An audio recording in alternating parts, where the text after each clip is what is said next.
Good morning. আজকে অনেক কয়দিন পর আবারও একটা ডেলি ভ্লগ নিয়ে চলে আসলাম। তো দিনটা বেশ সুন্দর আর বেশ সুন্দরভাবে ভিডিওটা শ্যুটও করছিলাম। অনেকটা দূরে স্ট্যান্ড দিয়ে আমি ভিডিওটা শ্যুট করি। তো এদিকে পাখিদের খাবারটাও দিয়েছি। হঠাৎ করে দেখি স্ট্যান্ডে যে আমার মোবাইলটা রাখা ছিল, তো পিছনের যে ক্লিপটাতে আটকানো থাকে সেটা হঠাৎ করে খুলে নিচে পড়ে যাচ্ছে। আর আমি সে সময়তে তাকিয়ে দেখছি ফোনটাও পড়ে যাবে এরকম পরিস্থিতি। তো ছুটে গিয়ে আবার আমি ফোনটা সরিয়ে নিলাম। এবার আমি কিভাবে ভিডিও বানাবো সেই চিন্তাতে অনেকটা সময় বসে বসে সেটাই ভাবছি কি করব, কিভাবে ভিডিওটা বানাবো। আর স্ট্যান্ড দিয়ে ভিডিও বেশ আমিও দেখি কোয়ালিটি ভালো হয়, বেশ ভালোও লাগে। তো তার জন্য আবারও আমার একটা ছোট ট্রাইপড ছিল, তো ভাবলাম দেখি ওর মাথাটা খুলে নিয়ে এখানে সেট করি, দেখি হয় নাকি। তো রীতিমতো আমি ভাবতে ভাবতে সেটাই করলাম। তো ঘরে গিয়ে সেই ট্রাইপডটা নিয়ে আসলাম, নিয়ে আসার পর ওটা সেট করলাম, দেখছি হ্যাঁ হচ্ছে। তারপরে ভাবলাম না, আগে ভালো করে আগে সেটটা করি, তা নাহলে যদি আবার ফোনটা পড়ে যায়। তো এদিকে কথা বলতে বলতে আপনাদের সঙ্গে দেখুন ঘর ঝাড় উঠান ঝাড় দিয়ে ফেললাম। তো ঘরে চলে আসলাম। আজকে 2 দিন হয়ে যাচ্ছে ঘর মোছা হয়নি, তো ঘরটা মুছতে হবে। আর ওই ঘরটা মুছতে গিয়ে ফোনটা কিন্তু আবারও আমার হাত থেকে পড়ে যায়, স্ট্যান্ড সহ ফোনটা পড়ে যায়। তো যাই হোক, ফোনের কভারটা বেশ টাইট ফিট ছিল, আর ফোনের সামনের যে স্ক্রিনের ওপরে একটু দাগ হয়ে গেছে। তো ঘরটা মুছছিলাম আর ভাবছি যে আজকে সকাল থেকেই ভাবলাম খুব ভালোভাবে ভিডিও শ্যুট করব, আর আজকে দিনটা আমার সঙ্গে এরকম কেন হচ্ছে।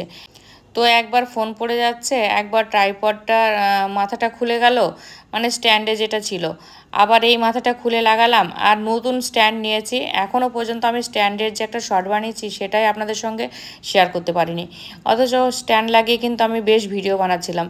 তো ভাবছি এটা যদি না লাগানো হয়, তো বাদলকে ফোন করলাম, জিজ্ঞাসা করছি এরকম স্প্রিংটা খুলে গেছে, তো এটা কি লাগানো হবে। ও বলছে আমাকে যদি না দেখাও আমি বলতে পারবো না, বুঝতেও পারবো না, তো তাহলে তুমি কি করে ভিডিও বানাচ্ছ। তো তখন বললাম যে ছোটো যে ট্রাইপডটা আছে ওইটার মাথাটা খুলেছি, খুলে সেটা দিয়ে ভিডিওটা বানাচ্ছি। তো অনেকটা অসুবিধাও হচ্ছে, একটা জিনিস আর একটাতে লাগিয়েছি, ঠিকভাবে সেটিং হচ্ছে না, তবুও হালকার উপরে লাগিয়ে রেখে এটা আমি ভিডিওটা শ্যুট করলাম। তো এদিকে ঘরটা প্রায় মোছা হয়ে এসছে, ঘরগুলো তো মুছে নিয়েছি, এখন ড্রয়িং রুমটা মুছে নিচ্ছিলাম। তারপর এর মধ্যে আবার হঠাৎ হাজব্যান্ড আসলো নিচের থেকে, দোকান থেকে উপরে আসলো। তো আমি বলছিলাম এরকম সমস্যা হয়েছে, আমার স্ট্যান্ডের ওইটা ভেঙে গেছে খুলেই গেছে জিনিসটা, তো ওটা কি আর রিটার্ন হবে। তো বলছে অনেক কয়দিন হয়ে গেছে আর রিটার্ন অপশন নেই। তো ছেলেকেও বললাম, ছেলে বলছে যখন নাও তো তখন জিনিসগুলো দেখে নাও না, তো সমস্যা তো হবেই। আমি কি করি, আমি যেটাই পছন্দ হয় আমি আগে সেটা অ্যাড টু কার্ট করে রাখি, তারপর ছেলেকে বলি তুই অর্ডারটা করে দে। কারণ আমি আমার ফোন থেকে শুধু হয়তো মিশোতেই আমি অর্ডারটা করি, আর ওরা ফ্লিপকার্ট, অ্যামাজন ওরা ওদের ফোন থেকে করে। তো যাই হোক, এটা আমি ফ্লিপকার্টে নিয়েছিলাম ওই জন্য।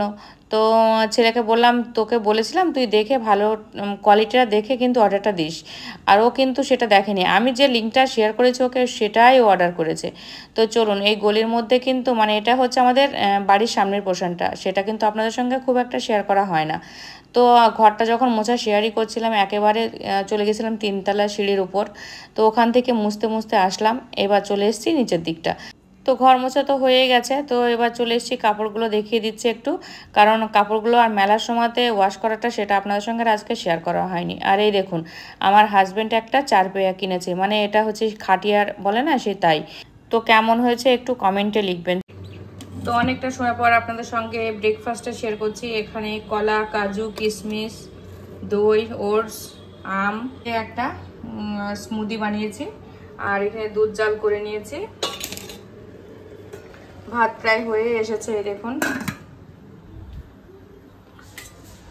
তো এখানে একটু তরকারি সবজি বসিয়েছি, পটল, ছোলার ডাল আর আলু দিয়ে এটা সিদ্ধ বসিয়েছি। তো তারপর দেখি কি কি রান্না করব, সবটাই শেয়ার করব।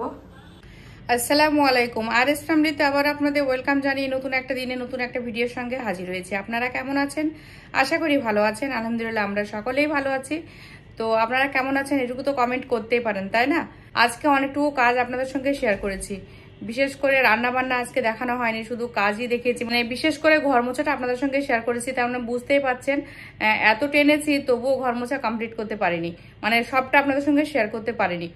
আর রান্না আজকে ওই তো পটল আলু আর কি ছোলার ডাল আর মাটন করেছিলাম, তো রান্নাটাও শেষ মুহূর্ত আপনাদের সঙ্গে শেয়ার করা হয়নি আর লাঞ্চটাও দেখানো হয়নি। তো আজকে ভুলেই গেছিলাম রান্নাটা আপনাদের সঙ্গে শেয়ার করতে। আর মেয়েকে দেখে এসেছিলাম, তো সে ভিডিও তো দেখেছেন, তো কেমন লেগেছে মিশনের ভিডিওগুলো অবশ্যই কমেন্ট করবেন। আর এবার একটু আমার ভালো লেগেছে যে আমার মেয়ে একটুকু কাঁদেনি, আর একটু খারাপও লেগেছে যে মদিনা কোনো সময় কাঁদে না, মানে মেমারি গেট থেকে খড়গপুর অবধি মদিনাকে আমি কোনোদিনও কাঁদতে দেখিনি, কিন্তু ওর শরীরটা একটু খারাপ ছিল, ওই জন্য ও দেখেছিলাম ওই দিনকে কান্না করে ফেলেছিল ওর বোনকে দেখে, তো খুবই খারাপ লাগছিল। মানে আমার মেয়ের থেকে মদিনা খুব একটা শক্তপোক্ত, মানে মনের দিক থেকে খুবই শক্ত, মদিনা খুব একটা কাঁদে না, খুব স্ট্রং। তো সেদিনকে দেখছিলাম খুবই ইমোশনাল হয়ে গেছে বোনকে দেখে, তো খুব খারাপ লাগছিল। মানে আমি তো কোনোদিনই কাঁদতে দেখিনি, আর আমার হাজবেন্ডও বলছিল যে আজকে প্রথম মদিনাকে দেখলাম কান্না করছে। তো যাই হোক সহেলিও একটু কান্না করেছিল, তো মদিনার বাবা বলছিল রোজা আজকে তোমাকে রেকর্ড করতে হবে, তুমি কান্না করবে না, তাহলে তুমি আজকে ফার্স্ট। তো ফাইনালি কিন্তু আমার মেয়ে কান্না করেনি, তো মন তো খারাপ হচ্ছিল, বুঝতেই পারছিলাম, চোখ মুখ দেখে আমারও কষ্ট হচ্ছিল আসার সময়তে। তো এটা স্বাভাবিক, এটা তো হবেই, যতবার যাব যতবার ফিরে আসব কষ্ট তো লাগবেই, ওরও কষ্ট লাগবে আমারও লাগবে। আজকে অনেক দিন পর আমার ফ্রেন্ড আমাকে ফোন করেছিল, তো মানে আমার স্কুল লাইফের ফ্রেন্ড বলতে পারেন, আমার বেস্ট ফ্রেন্ড এটাও বলতে পারেন, কারণ আমি আমার স্কুল লাইফের কথা কি আমার বন্ধুত্বের কথা কোনোদিনই হয়তো আমি ভিডিওতে সেভাবে শেয়ার করি না, কিন্তু হঠাৎ করে এতদিন পর, প্রায় বছরখানেক হয়ে আসছে, এতদিন পর ও ফোন করেছে। ওর নাম্বারটা আমার ফোনে সেভ ছিল আর ওর কাছেও সেভ আছে মনে হয়, তো ওই জন্য হঠাৎ দেখছি ও ফোন করেছে। তো প্রায় এক বছরের বেশি হচ্ছে মনে হয় ওর সঙ্গে আমার কথাই হয়নি। তো রোজই মনে করি ফোন করব, কিন্তু আমি সময় করে উঠতেই পারি না। আর বিশেষ করে তো আমি বেশিরভাগ এত ব্যস্ত থাকি, মাকে বোনকে বড়দি হয়তো ফোন করে, আমি ঠিক মতো কল রিসিভ করতেও পারি না, আবার যে সময় করে কল ব্যাক করব সেটাও হয়ে ওঠে না, এতটাই আমি ব্যস্ত থাকি। মানে আপনারা বলবেন যে এই তো একটু ভিডিও করে তার জন্য এত ব্যস্ত, তো সত্যিই ব্যস্ত, যারা ভিডিও বানায় তারা বুঝতে পারবেন যে আমি কেমন ব্যস্তটা থাকি। মানে এত সংসারের কাজের চাপ, তার ভিতর দিয়েও একটা ভিডিও বানিয়ে সেটাকে এডিট করে পোস্ট করা, মানে যারা বানায় তারাই জানে। তো যাই হোক খুব ভালো লাগলো মনিকার সঙ্গে কথা বলে, আর অনেক দিন পর কথা হলো। তো মনিকার মেয়েদের নিয়ে খুবই ব্যস্ত আছে, আর এখন বেধুয়াতে ঘর ভাড়া থাকে সেটাও শুনলাম। আমি জানতাম ও শ্বশুরবাড়িতেই আছে, কিন্তু শুনলাম যে এখন বেধুয়াতে থাকে, তো খুব যাওয়ার জন্য বলছিল। তো কোনো এক সময়তে গেলে যদি সময় পায় অবশ্যই দেখা করে আসবো, ওকেও আসার জন্য বললাম। আর বিশেষ করে মনিকা তো ভিডিও দেখে, আর আজকে হয়তো এই ভিডিওটা মনিকা দেখছে, তো দেখে তো মনে হয় হাসিই পাবে ওর, যে আমি ওর সম্পর্কে কিছু বলছি। তো কি বলবো, আমরা ক্লাস 5 থেকে একসঙ্গে, আমাদের একসঙ্গে খাওয়া, স্কুল, প্রাইভেট সবটা একসঙ্গেই বলতে পারেন। তো মানে কিভাবে বোঝাবো আমি আপনাদেরকে বোঝাতে পারছি না। আমরা হচ্ছে মুসলিম পাড়ায় থাকি আর ওরা হচ্ছে হিন্দু পাড়ায় থাকে। তো আমাদের নদী কিন্তু একটাই, জলঙ্গি নদী। তো যখনই আমি প্রাইভেট পড়ে বাড়ি আসতাম দুজন একসাথেই ফিরতাম, তো একটা পাড়া বলতে পারেন। তো যাই হোক আমি নদীতে গোসল করতে যেতাম, ও গোসল করতে নামতো। তো দুজনের সঙ্গে ওই দূর থেকে ও দেখতাম যে গোসল করছে, ও আমাকে দেখতো যে আমি গোসল করছি। তো মাঝে মাঝে ওই দূর থেকে টাটা টাটা এরকম দেওয়া হতো। তো যাই হোক সেই সব দিনের কথা মনে পড়ে যাচ্ছিল। একসঙ্গে সাইকেল নিয়ে প্রাইভেট পড়তে যাওয়া, একসঙ্গে বাড়ি আসা, স্কুল যাওয়া, একসঙ্গে আবার ফেরা, অনেক স্মৃতি। মানে কি বলবো, স্কুল লাইফে যখন আমরা ছিলাম তখন মনে করতাম যে একটা বন্ধ জীবন, এখান থেকে কবে মুক্তি পাবো, কবে অন্য জায়গায় যাব, এরকম একটা পরিস্থিতি ছিল।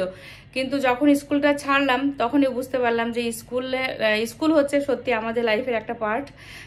স্কুল লাইফটাই অর্ধেক স্মৃতি হিসাবেই থেকে যায় লাইফে। স্কুলে কি করেছি, কিভাবে ছোট থেকে বড় হয়েছি সেগুলোই, তাই না? তো অনেক কিছু মনে পড়ে যাচ্ছিল। তো সেই সঙ্গে আমার পিউর সঙ্গেও কথা হয় মাঝে মাঝে।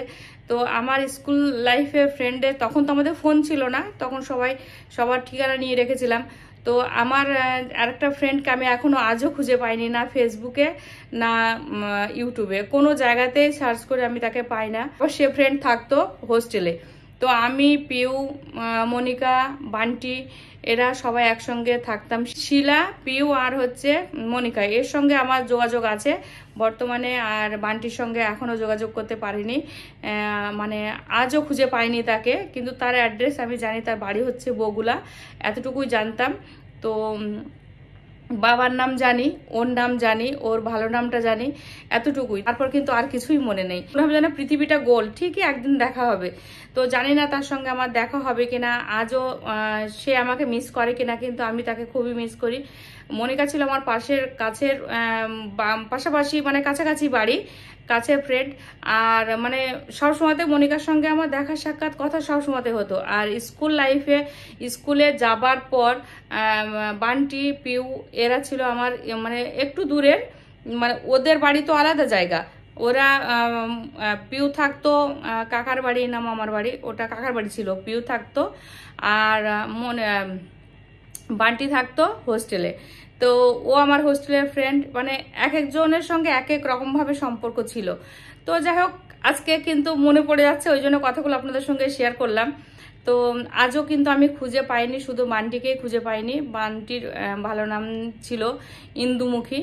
তো ওকেও আমি আজও খুঁজে পাইনি, খুবই ওকে খুঁজি, কিন্তু ওর ঠিকানা আমি আজও জোগাড় করতে পারিনি। তো যাই হোক, জানি না ভবিষ্যতে পারবো কিনা, খুঁজে পাবো কিনা সেটাও জানি না। দেখুন, কথা বলতে বলতে 7 মিনিট বকবক করে ফেললাম। তো যাই হোক, আর বেশি কথা বাড়াবো না। আর হ্যাঁ, মনিকাকে বলছি, মনিকা ভিডিও দেখে, মনিকার মেয়েরাও বেশ বড় হয়ে গেছে। মনিকার সঙ্গে অনেকদিন দেখা নেই, তো ভিডিওর মাধ্যমে বলছি চলে আসবি আমাদের বাড়িতে। যখন স্কুলে পড়াশোনা করতাম ওর সঙ্গে ও দিদিমার বাড়িতেও গেছি, তো সেজন্য পরিচিত আছে। তো বেথুয়াতে ও যেখানে থাকে সেখানে আমার জায়গাগুলো চেনা, সেখানে আমি যখন স্কুলে পড়তাম তখন আমি একবার গেছিলাম, ওই জন্য জানি। তো যাই হোক, অনেক কথা বললাম। আর অনেক দিন পর ফ্রেন্ডের সঙ্গে কথা হয়ে বেশ মনটা ভালো লাগলো। আর মেয়েও ভালো আছে, বেশ ভালো লাগছে এক কথায়। তো চলুন আর বেশি কথা না বাড়াই, তো ভিডিওটা আজকের মতো এখানেই শেষ করছি। ভিডিওটা যদি আপনাদের ভালো লেগে থাকে অবশ্যই লাইক, শেয়ার, কমেন্ট, সাবস্ক্রাইব করবেন, পাশে থাকা বেল আইকনটি ক্লিক করবেন। আর আমার ভিডিওটা আপনাদের নেট খরচ করে, মূল্যবান সময় নষ্ট করে খুব ধৈর্য সহকারে দেখেছেন, তার জন্য আপনাদেরকে অসংখ্য ধন্যবাদ। আর আপনাদের লাইফে যদি সেরকম কোনো খুবই কাছের ক্লোজ ফ্রেন্ড থাকে, যদি আপনাদের কোনো স্মৃতি থাকে, কোনো কিছু শেয়ার করার ইচ্ছা হয়, অবশ্যই কমেন্টে জানাবেন। তো আর হ্যাঁ, রাতে ডিনারটা আপনাদের সঙ্গে শেয়ার করলাম না, কারণ সেরকমভাবে কোনো কিছু খাওয়া নেই। খাবে কে কি খাবে সেটাও জানি না, বুঝতে পারছি না। তো ওই জন্য রাতে ডিনার অবধি আর টানলাম না, আজকের মতো এখানেই শেষ করছি। আগামীকাল নতুন একটা দিনে নতুন একটা ভিডিওর সঙ্গে আপনাদের সঙ্গে আবারও দেখা হবে। আজকের মতো গুড নাইট, আল্লাহ হাফেজ। Thank you. Goodbye. Allah Hafiz.